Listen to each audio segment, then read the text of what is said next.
So hey guys, this is Abhishek here and welcome to my YouTube channel U केमिक्स।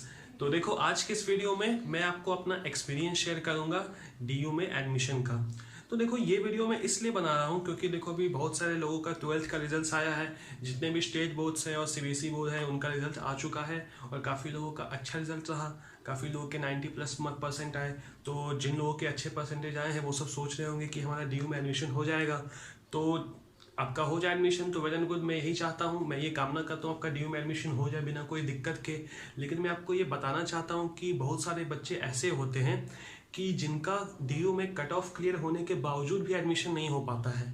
क्यों नहीं हो पाता है कि देखो, उनका कुछ ना कुछ प्रॉब्लम हो जाता है एडमिशन के वक्त। एक कारण ये है कि उनके डॉक्यूमेंट्स में प्रॉब्लम होती है, या तो कोई ना कोई डॉक्यूमेंट उनके पास नहीं होता है जिनके वजह से उनका एडमिशन नहीं हो पाता है और वो दुखी हो जाते हैं।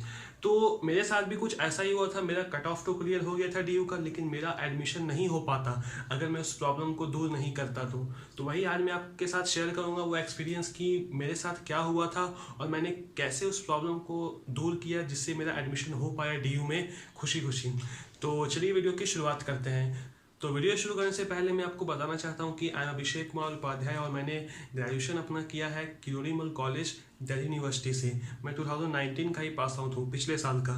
तो जब मैं 2016 में एडमिशन कराने आया था डीयू, तो मुझे किन किन दिक्कतों का सामना करना पड़ा था एडमिशन के वक्त, वो मैं आपसे शेयर करूँगा वन बाई वन, ठीक है।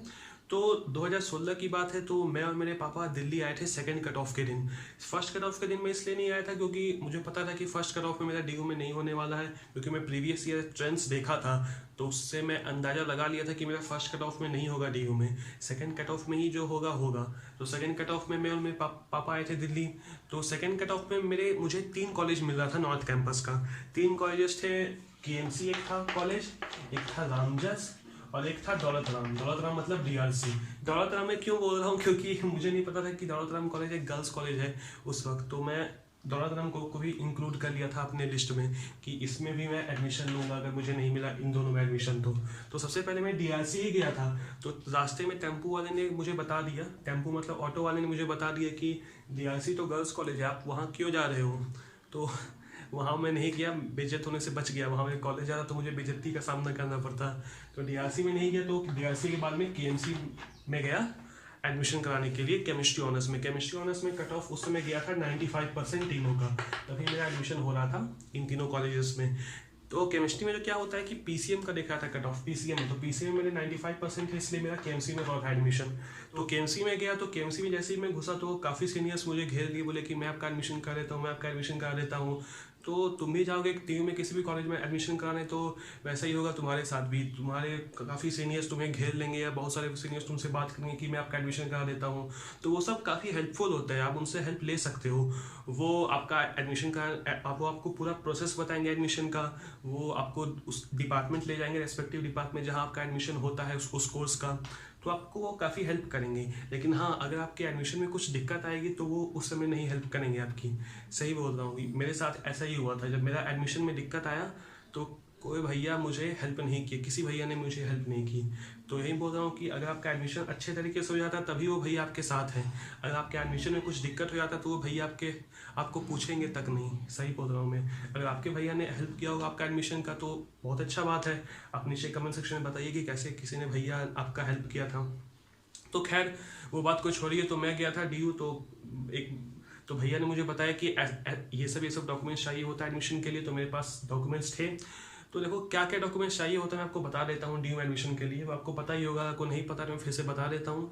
देखो, 10th का मार्कशीट चाहिए होता है, 10th का मार्कशीट और सर्टिफिकेट, 12th का मार्कशीट और सर्टिफिकेट, 12th का एडमिट कार्ड, 12th का कैरेक्टर सर्टिफिकेट और 12th का माइग्रेशन सर्टिफिकेट। ये सब सर्टिफिकेट आपको चाहिए होता है।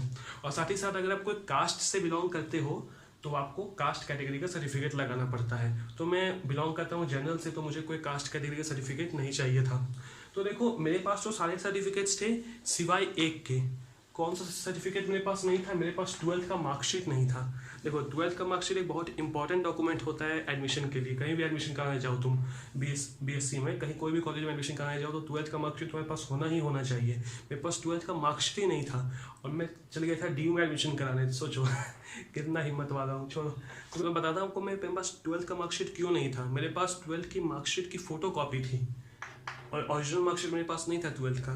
तो मैं आपको बताता हूँ धीरे धीरे क्यों नहीं था मेरे पास 12th का मार्कशीट। तो मैं आपको ले चलता हूँ थोड़ा सा टाइम के पीछे, जब मेरा 12th का रिजल्ट आया था, वही एडमिशन से 2-3 महीने पहले।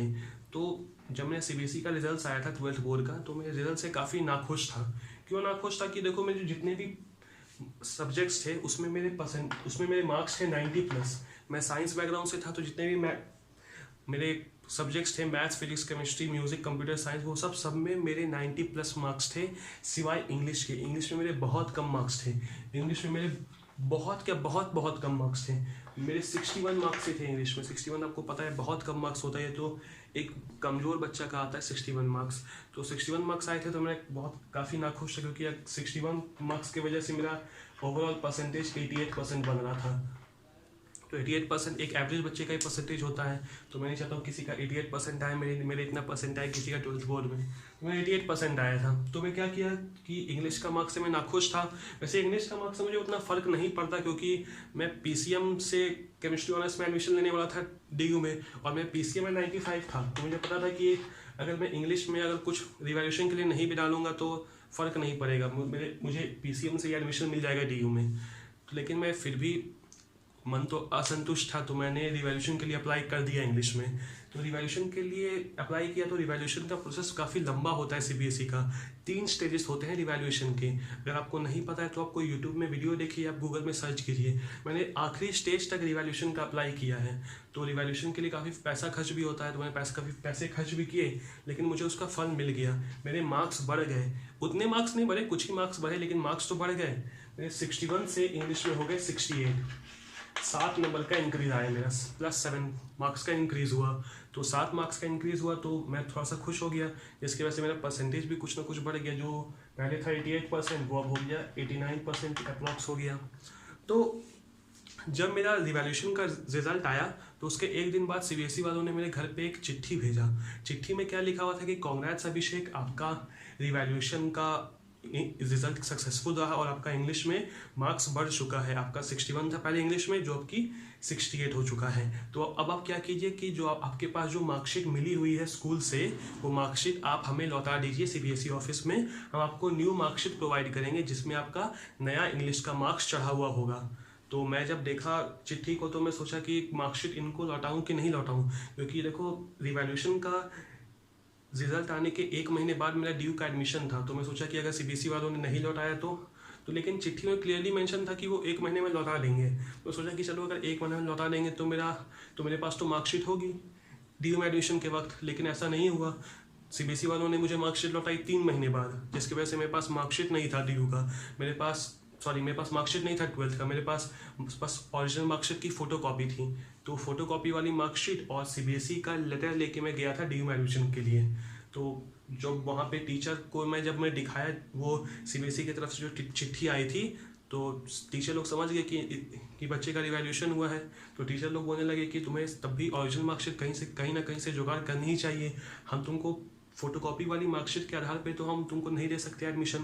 मैं बोला कि क्यों नहीं दे सकते एडमिशन। मैं देखो चिट्ठी में तो, सीबीएसई वाली चिट्ठी में तो मेंशन है क्लियरली कि इसका जो है ओरिजिनल मार्कशीट लिया गया है वापस। तो एक मैम थी वहाँ, तो बोली वो कि चलो अच्छा तुम्हारी मार्कशीट वापस ली गई है, चलो ये ठीक बात है, लेकिन तुमको जो फोटोकॉपी वाली मार्कशीट है उसमें तुमको अपना प्रिंसिपल का सिग्नेचर करवा लेना चाहिए था। अगर तुम किसी भी प्रिंसिपल का सिग्नेचर करवा लेते तो हम तुम्हारी मार्कशीट को अप्रूव कर देते हैं। लेकिन तुम्हारी जो फोटोकॉपी मार्कशीट है वो उस पर किसी का सिग्नेचर नहीं है, तो हम कैसे मान लें कि जो तुम्हारी जो फोटोकॉपी वाली मार्कशीट है असली है या नकली है। तो मैं बोला कि ये मैम 100% असली है, आप जाके वेबसाइट पे चेक कर सकते हो मेरी मार्क्स। मैं आपको रोल नंबर बताता हूँ, आप जाके वेबसाइट पे चेक कीजिए, आपको पता चल जाएगा कि मेरी मार्कशीट असली है या नकली है। तो मैं बोला कि देखो ऐसा नहीं होता है। अगर मैं तुम्हारी फोटोकॉपी वाली मार्कशीट अभी मान भी लूँ तो बाद में जाके तुम्हें दिक्कत होगी, बाद में जाके तुम्हारा एडमिशन कैंसिल भी हो सकता है। तो तुम क्या करो, अपने स्कूल वाले प्रिंसिपल से सिग्नेचर लेके आओ इस मार्कशीट पे, फोटोकॉपी वाली मार्कशीट पे। तो मैम बोला कि मैम मैं तो झारखंड स्टेट से बिलोंग करता हूँ। मैं सही में झारखंड स्टेट से बिलोंग करता हूँ। झारखंड से दिल्ली का सफ़र 1 दिन का होता है।